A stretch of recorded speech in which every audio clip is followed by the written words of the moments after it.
Bonjour à tous et bienvenue sur ce nouveau podcast. Aujourd'hui, le sujet sera autour de l'audace de changer de vie professionnelle. Aujourd'hui, beaucoup de personnes se retrouvent prisonnières de leur travail, souvent à cause de croyances limitantes qui les empêchent de mener une vie chargée de sens.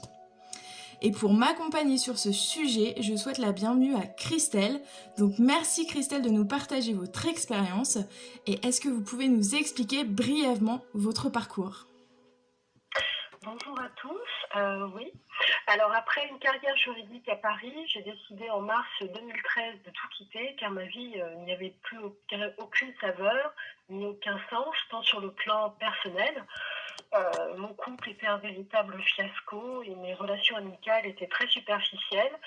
Et sur le plan professionnel également, c'était pas terrible puisque faute de savoir ce que je voulais étant plus jeune, j'ai fait du droit pour faire plaisir à ma mère. Donc D'accord. j'avais la pénible sensation d'avoir une chape de plomb sur la tête qui m'étouffait et qui me rendait de plus en plus vulnérable et malheureuse. J'ai donc rejoint ma sœur qui était enceinte et qui demeurait à Nantes. N'ayant pas fait une profonde introspection, j'ai persisté à travailler dans le secteur du droit jusqu'à ce que je fasse un burn-out et que je prenne conscience que je perdais mon énergie et mon temps à exercer des métiers alimentaires. À cet instant, j'ai réalisé que je voulais que ma vie professionnelle coïncide avec mes valeurs et mes convictions personnelles. Donc, dans le cadre d'une reconversion professionnelle, j'ai donc fait une formation de 2 ans en naturopathie à l'Institut français des sciences de l'homme de 2016 à 2018 à Nantes. Parallèlement, j'ai travaillé dans une boutique de cosmétiques bio, dotée d'un petit rayon de compléments alimentaires, afin de mettre en pratique les connaissances acquises lors de ma formation. J'ai obtenu ma certification de naturopathe en mars 2009 et mon attestation de masseuse en janvier 2020. Soucieuse du bien-être d'autrui et désireuse d'être totalement indépendante professionnellement, j'ai décidé de créer ma société Cap Vert, notamment une boutique de cosmétiques avec un conditionnement standard et en vrac et de compléments alimentaires bio. Il y a plein d'autres petites choses aussi, comme du thé, des huiles essentielles, etc. Donc tout ça est bio et ou naturel. Ce sont des produits locaux et ou français. Et ma boutique est assortie d'un cabinet, donc mon cabinet de naturopathie et de massage bien-être, de type californien. D'accord, OK. Voilà. Très bien. Donc en fait, on se rend compte que vous avez fait une véritable, introspection, en fait, suite au burn-out, en fait, pour, trouver votre véritable, pardon, passion. Qu'est-ce qui vous faisait vibrer, votre véritable pourquoi, comme on dit un petit peu dans le domaine. Mais du coup, Oui. comment avez-vous trouvé la force de faire cette démarche après 40 ans? Honnêtement, après le burn-out, c'est mon instinct de survie qui m'a fortement poussée à prendre du recul et faire une pause professionnelle de quelques mois pour savoir ce que je désirais vraiment faire pour être heureuse et ce que j'étais prête à accomplir pour atteindre ce but. Je me Mmh. suis donc focalisée sur mes besoins, mes attentes. J'ai aussi beaucoup travaillé sur mes peurs en lisant par exemple des ouvrages comme Les 5 blessures de Lise Bourbeau, l'ouvrage de Thich Nhat Hanh qui est un maître du bouddhisme. Cet ouvrage est intitulé Prendre soin de l'enfant intérieur. Et par exemple, un autre que je pourrais vous citer, celui de Louise Hay, Transformer votre vie. J'ai également fait du yoga, de la méditation, du pilates, de la salsa et beaucoup de sorties avec des amis. Et une fois ressourcée intérieurement et nourrie par toutes ces expériences, j'ai retrouvé confiance en moi. J'étais enfin prête à entamer des démarches pour réaliser mon projet professionnel. J'ai donc commencé par interroger des naturopathes et une gérante d'un institut de massage pour connaître les aspects positifs et négatifs de ces métiers. Ensuite, je me suis renseignée sur les écoles de naturopathie à Nantes et j'ai cherché une activité professionnelle à temps partiel qui compléterait ma formation de naturopathie. D'accord, OK. Donc si on reprend les choses un petit peu dans l'ordre, en fait, vous avez travaillé d'abord sur vos peurs en lisant des livres et ça que c'est vrai qu'on n'a pas cette sensation, mais les livres peuvent apporter énormément de choses, énormément de déclics. Donc En d'ailleurs, effet.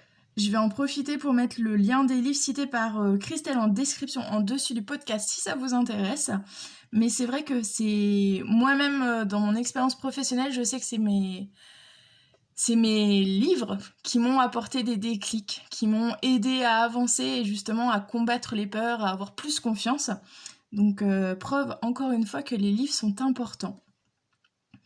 Oui. Et comme on parlait des peurs, une des peurs régulièrement observées chez les personnes voulant changer leur vie, c'est le regard des autres. Comment vous l'avez vécu, vous, de votre côté? Alors, avant de commencer ma formation de naturopathe, j'étais entourée d'amies bienveillantes, positives et à l'écoute, que je continue à fréquenter encore aujourd'hui. Elles ont constaté que j'étais en pleine mutation personnelle et professionnelle. Elles m'ont donc encouragée à mettre en place mon projet. Et puis, ma mère a aussi fortement cru en moi. Elle m'a soutenue, elle m'a aidée lorsque j'en avais besoin.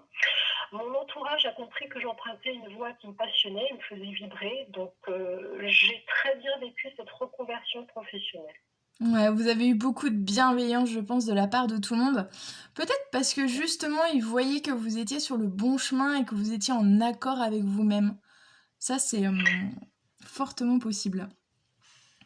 Oui, oui, bah, justement, je vais ajouter une petite chose, parce que bon, Ouais, ma mère est toujours mon meilleur soutien aujourd'hui, et elle m'a avoué que si je n'avais pas été aussi passionnée, elle m'aurait pas autant soutenue, parce que elle m'a soutenue effectivement psychologiquement, mais elle m'a également soutenue professionnellement, enfin financièrement, parce que c'est également une chef d'entreprise. d'accord. D'accord. Donc Voilà. c'est important d'être passionné et de montrer aux autres que justement notre entourage qui souvent ou parfois ne comprend pas nos décisions et nos choix, mais si on sait exactement où on va, qu'on est passionné et qu'on a un objectif en tête, souvent il y a beaucoup de bienveillance du coup de leur part.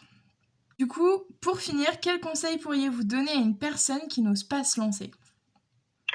Alors, mon conseil est de faire sienne ces deux citations qui sont extraites du livre, excusez-moi pour mon anglais, Miracle Morning d'Al Herold. Je vais les player. Alors, Al, H-A-L, Herold, E-L-R-O-D. Alors, la première citation, c'est pour se coucher satisfait, il faut se lever chaque matin déterminé. Et la deuxième citation, c'est la vie commence à la fin de votre zone de confort. Donc, créez la vie que vous méritez. Eh ben, je pense que je pourrais pas dire mieux parce que je suis tout à fait en accord avec cette citation. La vie commence à la fin de votre zone de confort. Donc sortez de votre zone de confort, faites ce qui vous plaît, ce qui vous passionne et ce qui vous fait vibrer. Alors merci beaucoup Christelle, n'hésitez pas à vous abonner à la chaîne, mettez également en commentaire ce que vous en avez pensé. Peut-être que vous aussi vous avez eu l'audace de changer votre vie, donc dites-nous comment vous le vivez et je vous dis à très bientôt dans un nouveau podcast. Merci Christelle. Merci Solène. Bonsoir à tous.